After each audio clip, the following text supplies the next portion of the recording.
नमस्कार। आज हम एक बड़े ही दिलचस्प विषय पर बात कर रहे हैं।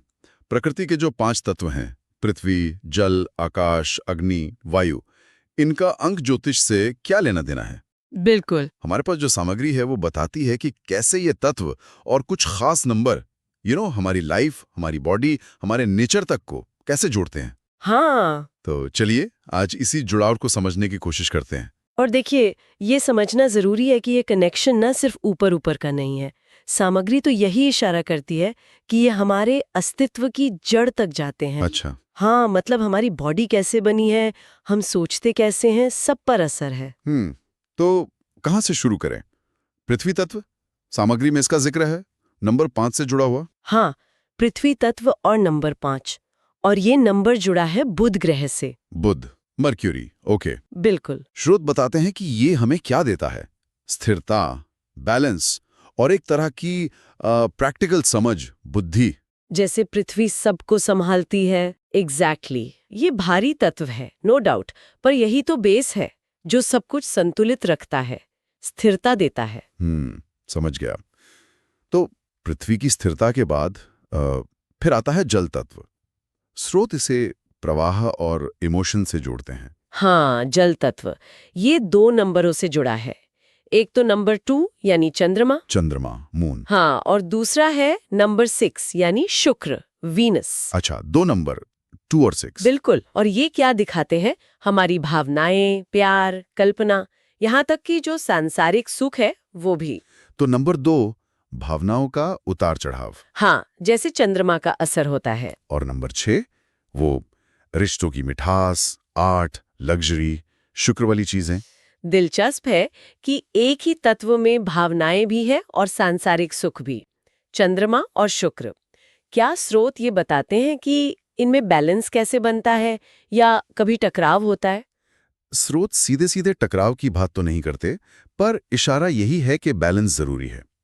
बहुत ज्यादा इमोशनल होना, चंद्रमा, या सिर्फ मटेरियल चीजों के पीछे भागना, शुक्र, वो गड़बड़ कर सकता है। मतलब संतुलन ही कुंजी है। हाँ, सही संतुलन हो तो क्रिएटिविटी भी आती है और इमोशनल डेप्थ भी। स्पष्ट है। तो पृथ्वी हो गई, जल हो गया, अब आकाश तत्व। इसके लिए कौन सा नंबर है? आकाश तत्व जुड़ा है नंबर 3 से। और ये है बृहस्पति ग्रह का नंबर, गुरु का। गुरु, जुपिटर, विस्तार वाला ग्रह। बिल्कुल। ये अनंतता का प्रतीक है, फैलाव का, ज्ञान का। स्रोत इसे समृद्धि, हायर लर्निंग, स्पिरिचुअल ग्रोथ, इन सब से जोड़ते हैं। अच्छा। ये वो एनर्जी है जो हमें बड़े लक्ष्य सोचने पर मजबूर करती है, ज्ञान की तरफ खींचती है। आकाश के विस्तार के बाद अग्नि, फायर एलिमेंट। यहां तो लगता है कई नंबर हैं, 1, 7 और 9। ये थोड़ा कॉम्प्लिकेटेड लग रहा है। हाँ, ये वाकई बड़ा इंटरेस्टिंग है। स्रोत अग्नि को 3 अलग अलग तरह से देखते हैं, 3 नंबरों से।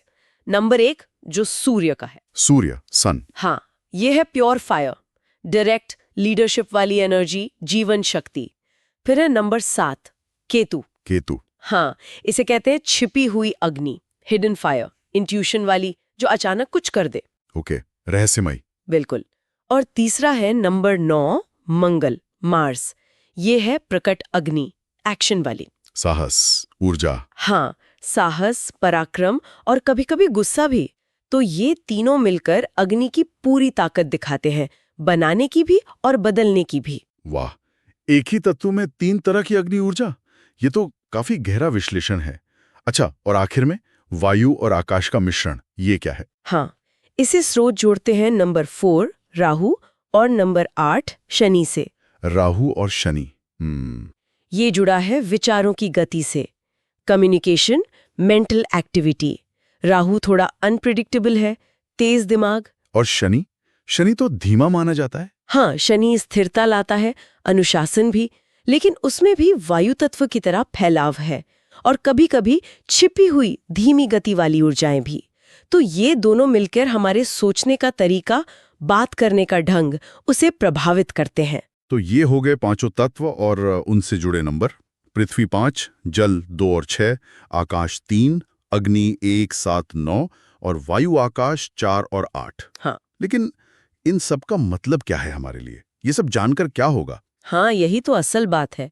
स्रोत साफ कहते हैं कि इन्हीं 5 तत्वों और इनके नंबरों का जो कॉम्बिनेशन है ना, हाँ। वही हमारी पूरी पर्सनालिटी तय करता है।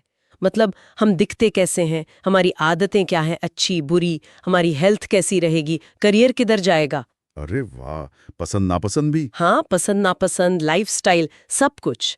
आखिर हमारा शरीर भी तो इन्हीं पंचतत्वों से बना है ना। सही बात है। तो हमारी जो जन्म की तारीख है, उससे जो नंबर निकलते हैं, जिसे स्रोत भाग्य संख्या कहते हैं, हाँ, डेस्टिनी नंबर। हाँ, वो समझने में मदद करते हैं कि हम पर कौन से तत्व और कौन से नंबर ज्यादा हावी हैं, कौन सी एनर्जी हमें ड्राइव कर रही है। तो मतलब अपने नंबर्स को समझकर हम एक तरह से खुद को बेहतर जान सकते हैं, अपनी तात्विक ऊर्जा को। अरे वाह, ये तो सेल्फ अवेयरनेस का एक अलग ही तरीका हुआ। बिल्कुल, इस पूरी बातचीत का निचोड़ यही है, ये तत्व और नंबर कोई बाहर की चीजें नहीं है, ये हमारे अंदर की शक्तियां हैं। इन्हें समझना मतलब खुद को समझना, अपनी स्ट्रेंथ्स क्या है, वीकनेस क्या है, ये पहचानने में मदद मिलती है। संक्षेप में कहें तो ये जानना कि मुझ पर पृथ्वी की स्थिरता ज्यादा है या जल का प्रवाह या अग्नि की तेजी, हाँ। ये मुझे अपनी लाइफ को शायद बेहतर तरीके से जीने में मदद कर सकता है। और देखिए, यहीं से एक सोचने वाली बात निकलती है। अगर हमारा शरीर, हमारा मन, हमारी पर्सनैलिटी सब इन तात्विक ऊर्जाओं के खेल से इतना जुड़े हुए हैं, हाँ, तो क्या ऐसा हो सकता है कि हम जानबूझकर, कॉन्शियसली इन तत्वों में एक बैलेंस लाने की कोशिश करें, जैसे लाइफस्टाइल बदलकर या ध्यान से या किसी और तरीके से, ताकि जीवन में और हार्मनी आ सके? बिल्कुल। क्या ऐसा करने से हम ज्यादा बैलेंस्ड, ज्यादा सामंजस्यपूर्ण जीवन जी सकते हैं? ये एक विचार करने लायक सवाल है ना?